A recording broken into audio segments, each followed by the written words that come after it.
Bienvenue sur l'internaute.com et ouestfrance.fr pour Direct Politique, votre émission politique sur le web, avec aujourd'hui notre invité Luc Chatel, député de la Haute-Marne et vice-président délégué de l'UMP.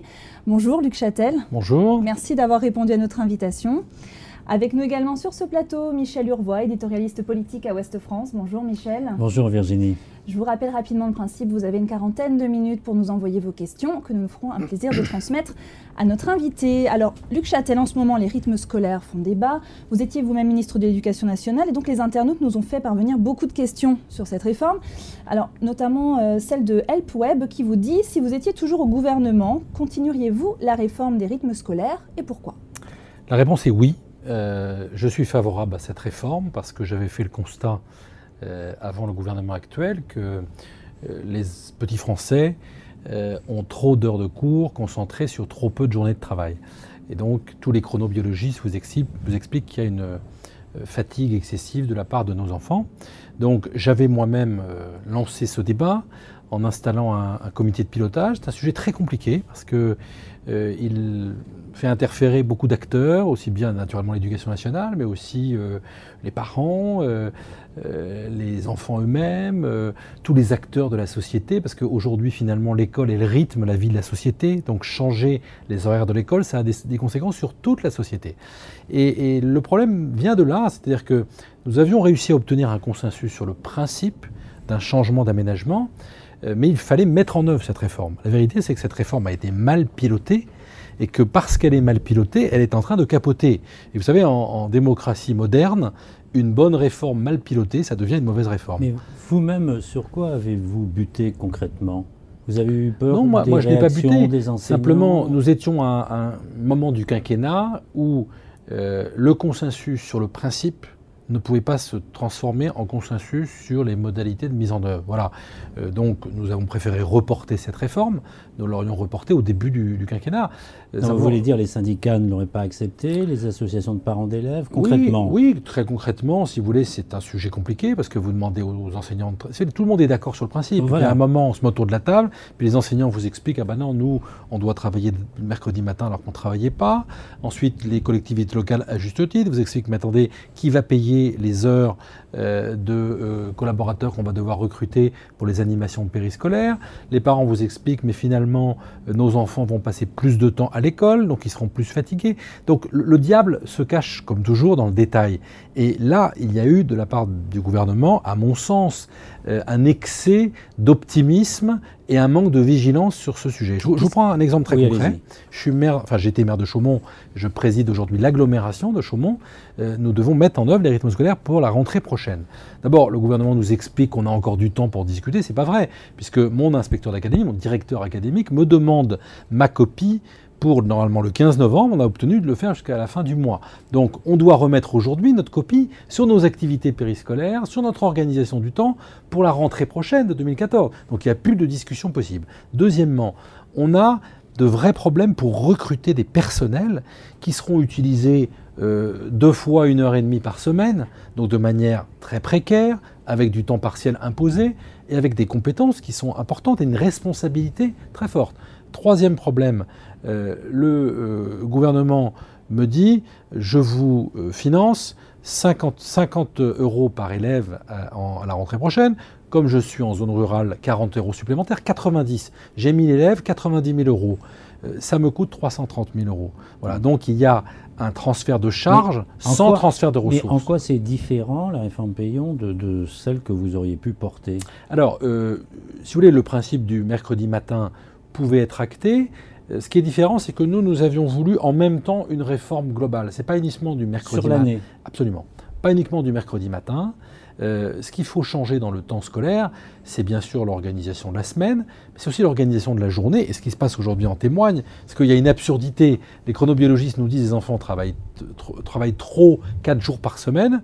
À la fin, ils vont travailler trop 5 jours par semaine. C'est-à-dire que les premières enquêtes qui sont faites sur les enfants qui ont changé début septembre nous montrent des fatigues excessives parce que finalement, les enfants passent plus de temps à l'école. Donc, il fallait vraiment une réflexion globale sur l'ensemble de l'année. Et c'est ce que j'avais moi-même poussé. On voit bien que vous n'avez pas de position idéologique, vous êtes un pragmatique. Non, pragmatique. Je suis pour cette réforme. Voilà, et je regrette qu'il y ait eu un gâchis et que cette réforme soit en train de capoter à quelles conditions, pour un problème de pilotage. Voilà, à quelles conditions aujourd'hui vous seriez prêt à la soutenir jusqu'au bout? Je pense qu'il y a un moment où, dans la vie politique moderne, là aussi, il faut accepter l'évidence. C'est-à-dire qu'un gouvernement a beaucoup à gagner à reconnaître ses erreurs et à prendre du temps. Regardez ce que fait Barack Obama aujourd'hui. Il ne se cabre pas face à sa réforme du système de santé. Il est allé devant les Américains la semaine dernière en lui disant « Écoutez, j'y crois, mais je me suis trompé. On a pensé qu'on pouvait y arriver. Ça ne marche pas bien. Donc, on va réengager les discussions et ça va marcher. » Aujourd'hui, le gouvernement aurait beaucoup à gagner à retourner vers les différents partenaires, en particulier les maires, et leur dire « Écoutez, on ne sera pas prêt pour la rentrée prochaine. On vous donne une année de plus si vous le souhaitez. » Parce que je vous rappelle qu'encore une fois, ce n'est pas la rentrée prochaine. La rentrée prochaine, elle se décide dans les jours qui viennent. Donc il y a urgence. Donc on aurait intérêt sur une réforme aussi importante à prendre du temps pour rediscuter du contenu de ces heures périscolaires, pour rediscuter de l'organisation, des statuts des personnels, et puis enfin pour rediscuter du budget, parce que par les temps qui courent, c'est important. Donc vous êtes en train de nous dire, même si Jean-Marc Ayrault annonce des choses demain au Congrès des maires, c'est déjà trop tard pour la rentrée prochaine. Et nous verrons ce qu'il annonce, mais je vous prends l'exemple de la Haute-Marne. Je devais rendre ma copie le 15 novembre. Mon inspecteur a accepté 15 jours de plus, mais c'est partout pareil. Donc on est en train de finaliser l'organisation de septembre. Donc il y a urgence pour faire des propositions d'apaisement. Et puisqu'on parle des maires, qu'est-ce que vous pensez de ces maires, 55 maires de droite et sans étiquette, qui disent « je n'appliquerai pas cette réforme à la rentrée 2014 » ? Alors, je vais vous dire, moi je ne suis pas du tout un adepte de la désobéissance civique. Et je suis républicain. Je n'ai pas voté le mariage pour tous. J'ai fait vendredi dans ma commune un mariage pour tous. Voilà, j'ai célébré. Donc je ne suis pas... Simplement, j'ai plus l'impression que cette démarche est une démarche vis-à-vis du gouvernement d'alerte, de signal d'alerte, plutôt que de désobéissance civique. C'est-à-dire qu'en gros, ces maires nous disent aujourd'hui, en l'état, nous ne pourrons pas l'appliquer. Et donc ils se tournent vers le gouvernement en disant, faites un geste, bougez. Une question de Sam67, un internaute, il dit « Et les parents qui appellent à boycotter l'école, vous trouvez ça normal, vous ?» Non, je ne suis pas, encore une fois, je pense que l'école c'est une institution républicaine qui doit être respectée, surtout dans les temps que nous connaissons, les temps de perte de repères, d'inquiétude. C'est très important pour les acteurs de l'école de faire respecter les règles, et donc je ne suis pas favorable, je déplore cette attitude. On va rester dans le domaine de l'éducation avec un pour ou contre spécial prof et éducation. On va vous donner des actualités, enfin des projets de réforme à commenter. Vous me dites si vous êtes pour ou contre, rapidement. Alors, est-ce que vous êtes pour ou contre des vacances d'été raccourcies avec un zonage ? Pour, parce que, comme je l'ai expliqué tout à l'heure, le seul moyen de régler la surcharge de travail concentrée sur un tout petit nombre de jours. Je rappelle que les écoliers français sont ceux qui passent le moins de jours à l'école et qui ont le plus d'heures de travail. Eh bien, je ne suis pas agrégé de mathématiques, mais c'est qu'il y ait plus de jours passés à l'école, donc moins de vacances. C'est-à-dire l'inverse que ce qu'a fait le gouvernement, puisque la première chose qu'il ait fait, c'est de donner 2 jours supplémentaires à la Toussaint. Donc oui, alors c'est difficile. J'avais moi-même travaillé avec les professionnels du tourisme, par exemple, et effectivement, le zonage me semble un moyen pour répondre à cela, c'est-à-dire qu'on étale les vacances comme on le fait pour les autres périodes de l'année. Alors, on n'étale pas totalement, mais on peut gagner 1 ou 2 semaines en étalant, par exemple, début juillet et fin août. Moins d'heures de classe pour les profs en ZEP, vous êtes pour ou contre ? Je pense que la question qu'il faut se poser, c'est plutôt du nouveau statut des enseignants et tenir compte de la spécificité de chaque classe. Donc le nouveau système est la souplesse dans l'organisation du temps de travail pour les enseignants. C'est absurde aujourd'hui, d'abord que le temps des enseignants, le temps de travail des enseignants ne soit constitué que d'heures de cours dans la classe, et deuxièmement que tous les profs aient le même statut. Je pense qu'aujourd'hui, on doit avoir une école de la personnalisation, une école qui soit capable de tenir compte de la différence. Et donc, moi, ça ne me choquerait pas qu'il y ait moins d'heures de cours dans les ZEP. C'est déjà le cas aujourd'hui, d'ailleurs, où les enseignants ont moins d'heures et ils ont une prime. Donc, dans l'absolu, pourquoi pas ? Mais n'envoyons pas des contre-messages immédiats en disant bah, « tiens, on va faire moins travailler les profs ici ou là », alors qu'on sait très bien que dans l'enseignement, comme dans d'autres secteurs, l'avenir passera par travailler davantage. Et donc, vous êtes pour une meilleure prise en compte pour les profs des heures travaillées à la maison ? Je suis pour une prise en compte des missions actuelles des enseignants.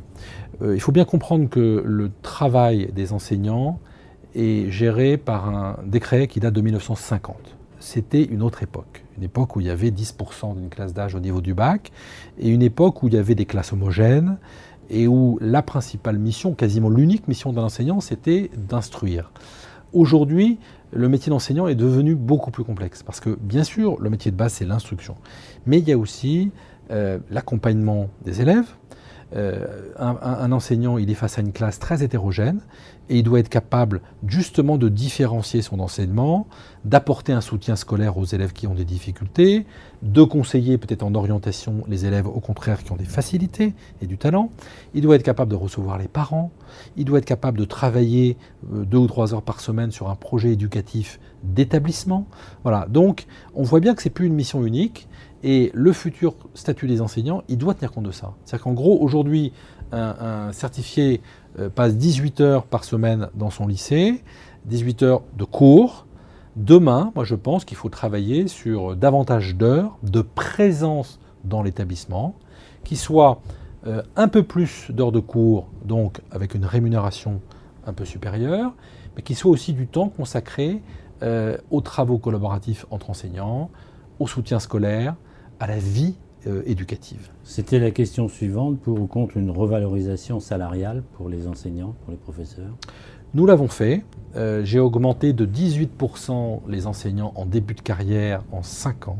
Il n'y a pas beaucoup d'entreprises entre la période 2007 et 2012, pleine crise économique, qui ont augmenté leurs salariés de 18%. Nous l'avons fait pour les enseignants en début de carrière, mais nous l'avons fait pourquoi? Parce que nous avions la possibilité de le faire, parce que de l'autre côté, nous n'avons pas remplacé la moitié des départs en retraite. Si vous voulez, aujourd'hui où il n'y a plus d'argent dans les caisses de l'État, tout ça ne peut provenir que de redéploiement. Donc comme il n'y a pas de ressources nouvelles, eh bien, il faut d'un côté faire des économies. Je pense que nous n'avons pas besoin de remplacer la totalité des départs en retraite dans la fonction publique. Et de l'autre, utiliser une partie de ces économies pour augmenter les enseignants qui, effectivement, au regard de leurs collègues européens, sont moins bien rémunérés. Donc vous dites, puisqu'on embauche, on ne peut pas le faire. Exactement. C'est-à-dire qu'aujourd'hui, le gouvernement, si vous voulez, a tout gâché. Parce que le gouvernement est arrivé avec ses 60 000 postes, qui est une absurdité. Parce que, on n'a pas besoin de ces 60 000 postes, je suis désolé de le dire. Ça peut paraître provocateur. J'ai vécu pendant 3 ans. Le problème de l'éducation nationale aujourd'hui, ce n'est pas la quantité. Et ce n'est pas en recrutant 60 000 enseignants qui seront en plus, excusez-moi, dans un niveau de qualification non requis. C'est-à-dire qu'en gros, on a embauché au dernier concours des étudiants qui n'avaient pas obtenu la moyenne, à 7 sur 20, à 8 sur 20. Ce n'est pas l'école de l'élite que j'ai en tête. Et puis deuxièmement, ce n'est pas un problème de quantité, mais si vous annoncez que vous créez 60 000 postes sans au total rediscuter de l'organisation du système, vous perdez tout. Quitte à créer des postes, il valait mieux aller voir les syndicats, discuter avec eux et dire écoutez, on est prêt à mettre des postes dans la corbeille de la mariée, mais à ce moment-là, on discute temps de travail, à ce moment-là, on discute statut des enseignants, à ce moment-là, on discute rythme scolaire. Luc Chatel, est-ce que vous êtes pour ou contre l'enseignement de 2 matières par professeur? Bien sûr, je suis très favorable. Je suis très favorable parce que ça, c'est une vision moderne de l'enseignement. D'abord pour les enseignants eux-mêmes, ça permet d'élargir le champ de compétences. Ensuite, ça permet de revaloriser le niveau de rémunération. Mais ensuite, je suis pour parce que c'est un élément de souplesse pour l'organisation du système éducatif. Notre système éducatif, il a besoin de 2 réformes d'urgence que nous avions l'une prévue, l'autre initiée. La réforme du statut des profs, on vient d'en parler. La deuxième, c'est une plus grande autonomie laissée aux acteurs locaux pour mieux organiser le système par rapport au terrain. Eh bien, la bivalence, ça permet de nouvelles souplesses dans l'organisation décentralisée. Je suis l'élu d'un département rural, la Haute-Marne, très difficile quand vous avez des collèges de 150 élèves, à certains chefs-lieux de canton, très difficile de trouver un professeur de latin ou un professeur d'allemand, par exemple. Eh bien, si vous avez la bivalence, c'est plus facile à organiser l'offre scolaire. À vous entendre, on a l'impression que vous avez plein d'idées, plein de bonnes idées. Comment se fait-il que n'ait pas été davantage mise en pratique? Vous avez manqué de temps ou est-ce qu'on a plus d'idées dans l'opposition? Alors, vous avez raison que le temps d'éducation est un temps long, ça c'est vrai. Ça dit, j'ai été 3 ans au ministère de l'Éducation nationale. Vous savez, on a fait beaucoup de choses. Simplement, moi, je n'ai pas du tout pris mes fonctions en allant aux 20 heures de TF1 et en disant « je vais transformer l'école et vous allez voir ce que vous allez voir ». Je crois que l'éducation nationale, elle a moins besoin de grands soirs que de petits matins quotidiens. C'est-à-dire que tous les jours, on peut faire plein de choses à l'éducation nationale, contrairement à ce qui est dit. Moi, j'ai fait plein de choses à bas bruit, sous les radars, mais du coup, sans mobiliser les foules dans la rue. La réforme de l'évaluation des enseignants, j'ai mis 2 ans à la réaliser. J'ai signé le décret à la fin du quinquennat. Malheureusement, c'est la première chose que mon successeur ait abrogée, alors que c'était une vraie avancée. En gros, on passait d'un système où les profs sont évalués de manière très archaïque, en moyenne, une fois tous les 7 ans, par des inspecteurs et de manière très ancienne. Alors que nous voulions qu'il y ait un vrai patron, alors le lycée, le chef d'établissement, qui évalue ses enseignants avec le concours d'inspecteurs dans la discipline donnée, mais un petit peu, oui, j'ose un gros mot pour l'éducation, comme une entreprise où vous êtes évalué par votre supérieur hiérarchique avec l'aide éventuelle d'un directeur technique qui connaît la discipline. Mmh. Alors après ce thème de l'éducation, on va passer à l'action des bonnets rouges. Est-ce que les destructions de portiques, de radars, c'est quelque chose que vous comprenez? Est-ce que Manuel Valls aurait dû être plus sévère avec les casseurs? Non, je ne les comprends pas, parce que c'est la même thématique que celle que j'évoquais tout à l'heure sur la question de la désobéissance civique, la question de, finalement, le symbole de la lutte contre l'État. Alors, j'entends cette colère, et quelque part, je l'explique, mais nous ne pouvons pas l'admettre. Nous devons réfléchir comment répondre à cette inquiétude et à cette colère. La vérité, c'est qu'il y a eu accumulation en 1 an. Alors, il y a une situation bretonne spécifique. Mais en même temps, je pense que cette colère dépasse la Bretagne. Et depuis 1 an, nous avons eu un tel matraquage fiscal que le gouvernement, finalement, n'a pas perçu le fait qu'à un moment, vous ajoutez un nouvel impôt, et c'est la goutte d'eau qui fait déborder le vase. C'est-à-dire que les gens ne voient même plus l'impôt pour lequel on vient d'augmenter la taxe. Ils transforment cela en rejet total. Vous étiez favorable à l'écotaxe. Est-ce qu'il faut la supprimer aujourd'hui? Il faut l'abandonner? J'étais favorable à l'écotaxe dans une conjoncture qui n'était pas celle d'aujourd'hui. C'est-à-dire avant les 50 et quelques milliards d'augmentation, une partie par le gouvernement précédent, je l'assume, et la majorité par le gouvernement actuel. Donc ça veut dire que là, on revient un peu à la méthode que j'évoquais au tout début de l'émission. Un impôt, même juste sur le papier, s'il intervient dans un contexte où toute imposition nouvelle est perçue comme injuste et entraîne un vent de fronde, devient un mauvais impôt. Donc il y a un moment où la raison doit l'emporter. Et il faut être capable de prendre du recul. Et moi, j'appelle de mes yeux, vraiment de mes voeux, une grande réforme fiscale, c'est-à-dire qu'on se pose enfin des questions sur la finalité de tel ou tel impôt et qu'on réfléchisse à assurer des prélèvements pérennes tout en ne donnant pas le sentiment qu'on confisque les Français. On a reçu beaucoup de questions aussi sur le remaniement. Est-ce que vous pensez que ce serait une bonne solution pour calmer la fronde? Ce n'est pas à moi de l'apprécier. La vérité, moi je suis le numéro 2 de l'UMP. Je ne suis pas certain que je sois le mieux placé pour conseiller le président de la République. Simplement, j'ai une petite expérience en la matière puisque j'ai été 5 ans au gouvernement. Je pense que la situation est plus grave que cela. Et que le remaniement, c'est un fusil à un coup. Alors il y a par le passé, dans la vie politique française, il y a des moments où des présidents de la République en grande difficulté ont su reprendre la main en remaniant. Je pense par exemple à François Mitterrand, quand il change François Pierre-Mauroy pour Laurent Fabius. Je pense à Jacques Chirac, lorsque, après le référendum, Dominique de Villepin arrive aux responsabilités. Donc il y a ces exemples-là. Simplement, les exemples que j'ai cités montrent que ça s'est traduit par un changement de politique, par un virage. J'ai le sentiment aujourd'hui que François Hollande n'a pas de politique alternative. Pourquoi ? Parce qu'il n'a pas la majorité qui va avec. Et finalement, ce paradoxe, finalement, c'est le péché originel de François Hollande. François Hollande a voulu constituait une majorité de congrès du Parti socialiste, c'est-à-dire où tout le monde est en désaccord, mais il incarne le plus petit dénominateur commun. Il a fait ça pendant 10 ans comme premier secrétaire du Parti socialiste. C'est-à-dire qu'il n'y avait pas de ligne politique, il n'y avait pas de conviction, mais les gens se rassemblaient sur un plus petit dénominateur commun qui était François Hollande. Il a fait pareil pour l'élection présidentielle. Et donc vous avez Mélenchon et Bayrou qui, aux côtés de Fabius, Martine Aubry et Ségolène Royal, ont soutenu François Hollande. Mais ça ne tient pas de politique, ça. Et on voit bien qu'aujourd'hui, la meilleure chose qui pourrait arriver à la France, c'est que, enfin, François Hollande assume un virage social-démocrate. Un vrai virage. Moi, je l'ai entendu l'année dernière faire une conférence de presse, ce qui m'a intéressé, en disant je veux être le président du socialisme de l'offre. Très intéressant. Sauf que la phrase d'après, il envoie un autre message à l'autre aile du Parti socialiste pour ne pas l'affoler. Et depuis un an, les zigzags auxquels on assiste sont liés à cela. C'est-à-dire que peut-être qu'au fond lui-même, François Hollande est social-démocrate et qu'il aimerait moderniser la gauche et donc moderniser le pays. Mais en fait, au fond, il est bien obligé de tenir compte des 30% de sa majorité grâce auxquels il peut diriger le pays, qui sont incarnés par les écologistes, qui sont incarnés par l'aile gauche du Parti socialiste, par le parti de gauche, les communistes, qui, eux, ne sont pas du tout sur cette ligne-là. Vous êtes inquiet de la situation en France ? Oui, parce que j'ai une petite expérience politique, je suis élu local depuis 20 ans, et je n'ai pas encore connu, je dois dire, il y a eu des moments sous la Ve République, dans l'histoire de France, des moments difficiles. Moi, personnellement, je n'ai pas connu la coexistence de 3 crises de manière simultanée, c'est-à-dire crise économique, crise sociale et crise politique.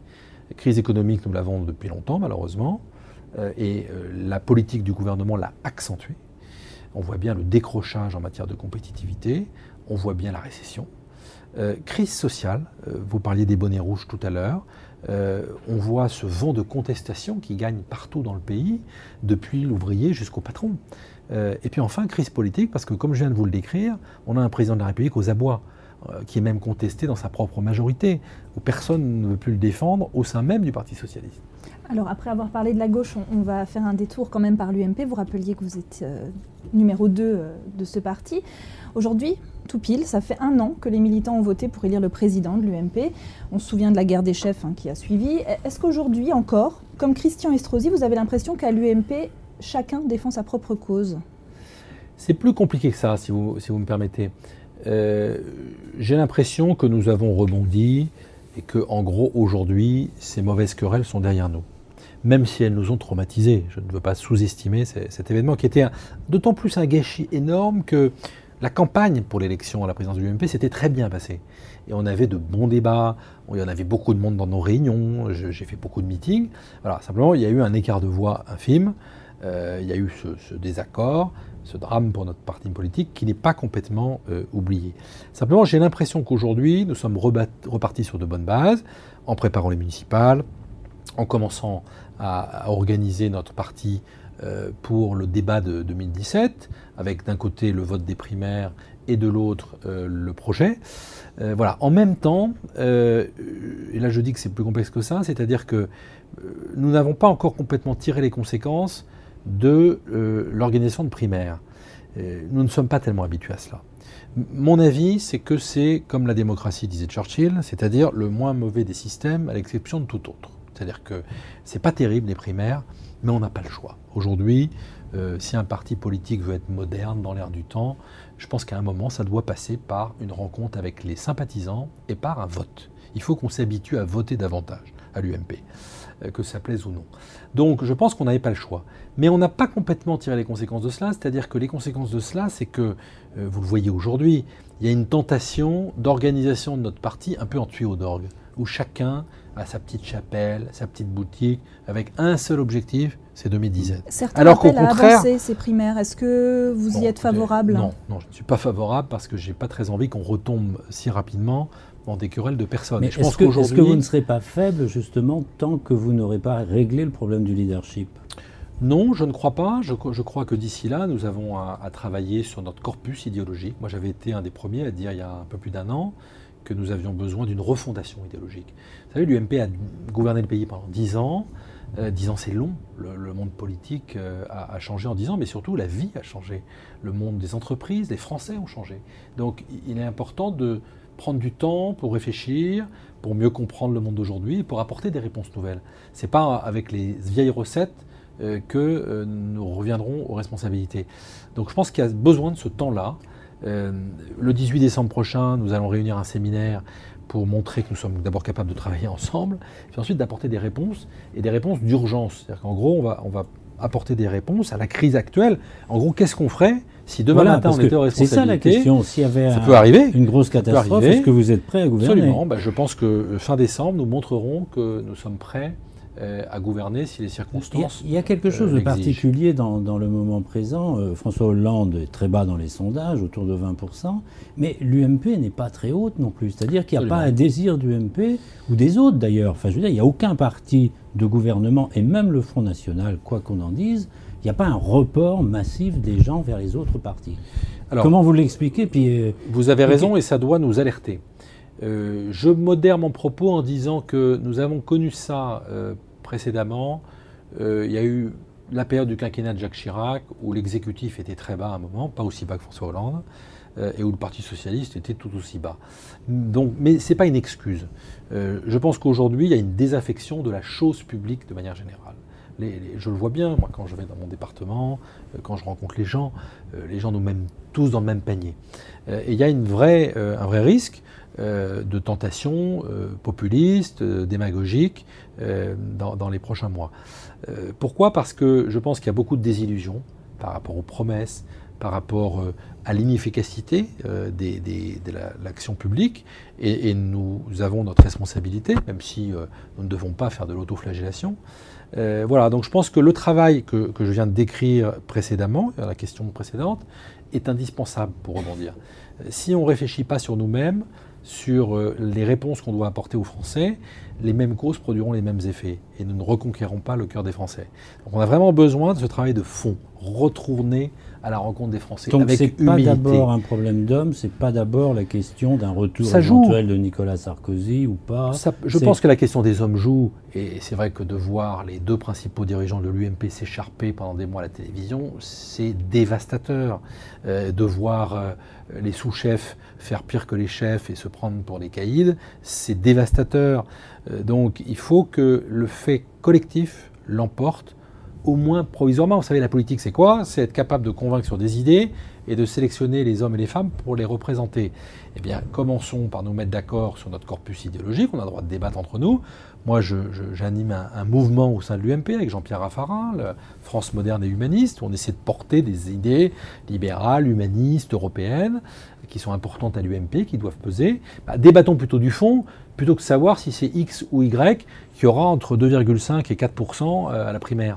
Alors on a quand même une question qui revient beaucoup chez nos internautes, je vais vous la poser, même si je pense que vous ne voudrez pas forcément y répondre. Est-ce qu'un retour de Nicolas Sarkozy pourrait aider votre parti? Demandent de nombreux internautes. Je pense qu'il peut y avoir des circonstances où effectivement nous ayons besoin de Nicolas Sarkozy. Voilà.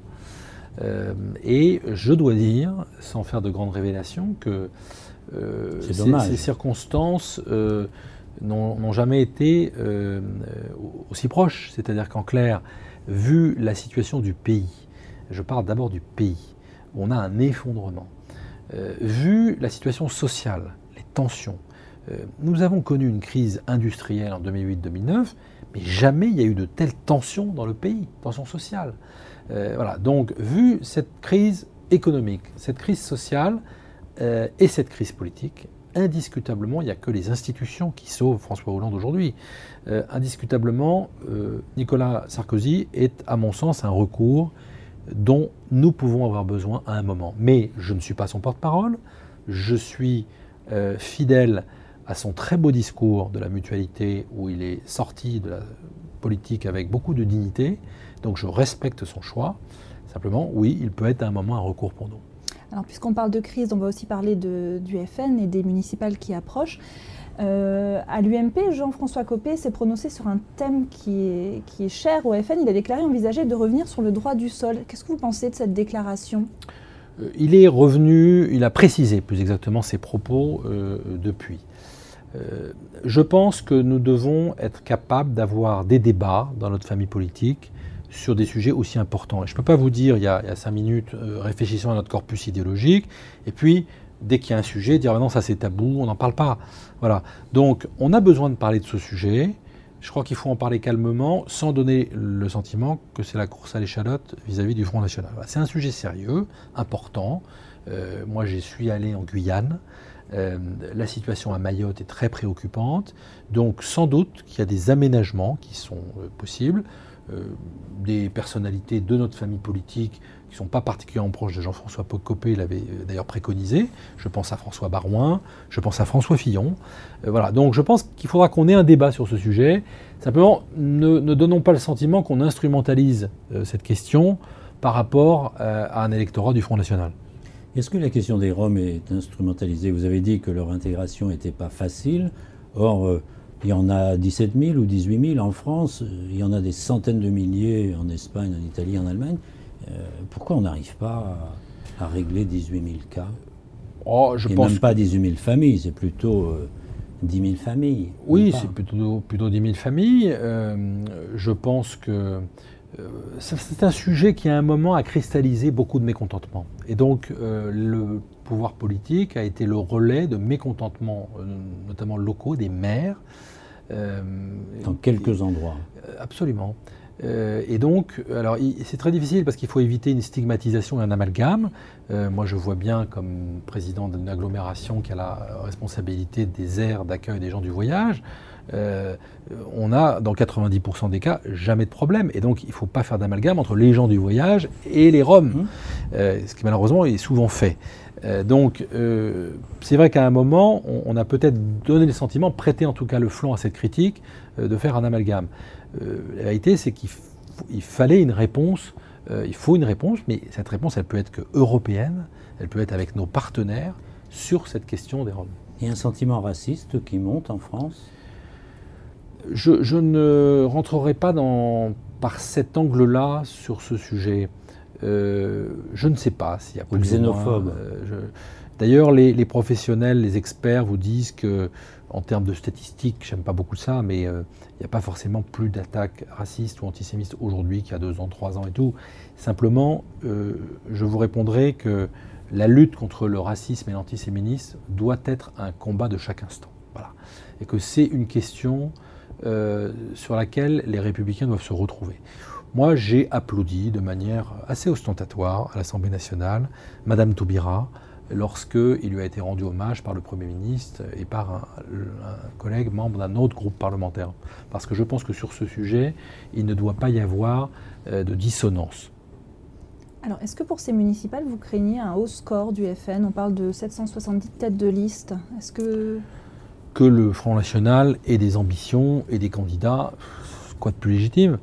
Je suis plus réservé parce que je pense que les critères de choix des électeurs pour les municipales sont certes politiques, mais sont quand même beaucoup basés sur la connaissance d'une équipe municipale, la proximité, la compétence d'une équipe. Voilà. Donc peut-être qu'il y aura une tentation de vote de rejet, de vote populiste. De l'autre, vous avez des équipes locales compétentes. Vous savez, les Français connaissent 2 responsables politiques, le président de la République et leur maire. Ils ne connaissent pas tous les autres. Et ils ont souvent une bonne image de leur maire, qu'il soit de droite ou de gauche.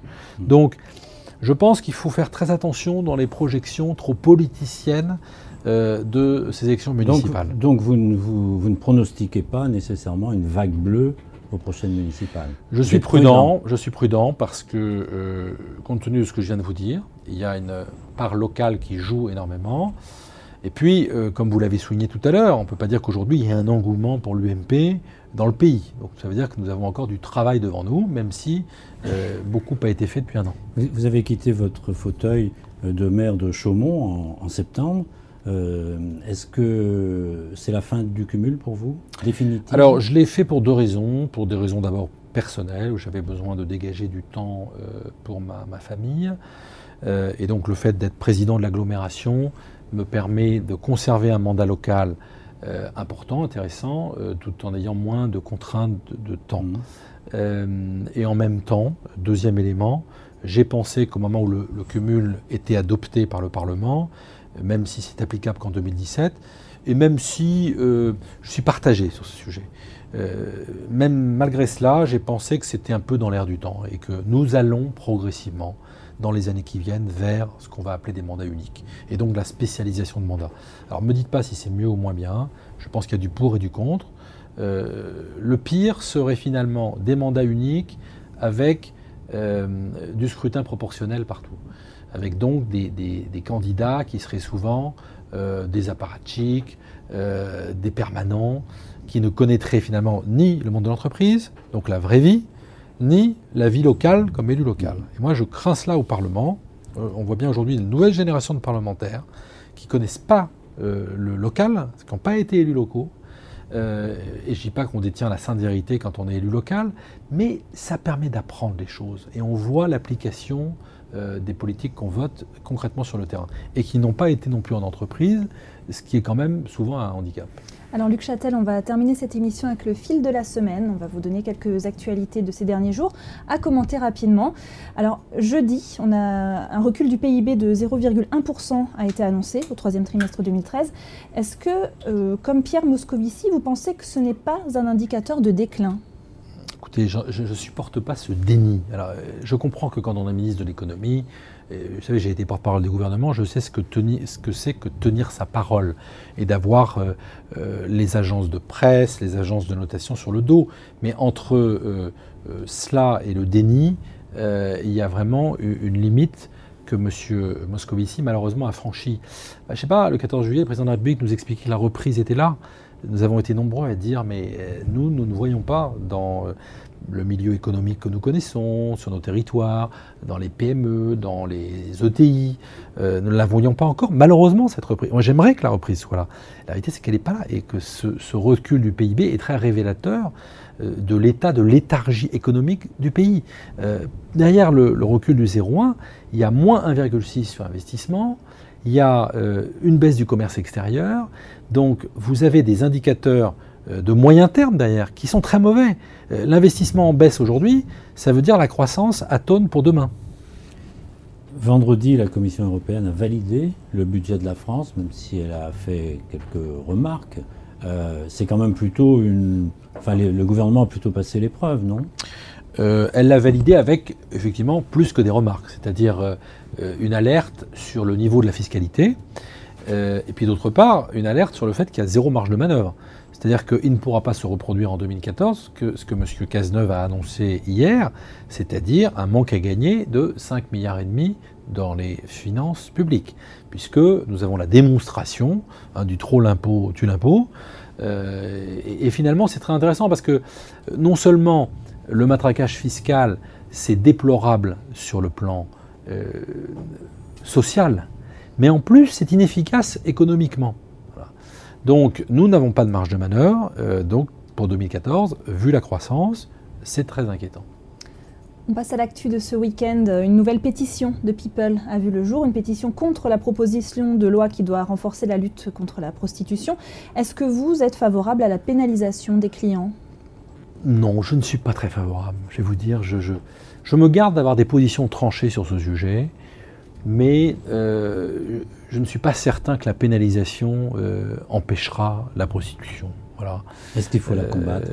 Il faut combattre l'exploitation des êtres humains, il faut combattre les réseaux mafieux, il faut être intraitable en la matière. Ensuite, lorsque vous avez affaire à des adultes consentants, moi je suis plutôt libéral en la matière, voilà, comme sur beaucoup d'autres sujets. Ça suppose que vous dites que les femmes prostituées soient consentantes. Absolument. Femmes consentantes, hommes consentants, pénalisés, je ne suis pas certain que ce soit la réponse. Voilà. Merci Luc Châtel, ce sera le dernier mot de cette émission. Merci d'avoir participé à notre émission. Merci. Merci Michel Urvois, merci à vous de nous avoir suivis. Restez connectés, la semaine prochaine nous recevons sur ce même plateau Jean-Luc Mélenchon. À très vite.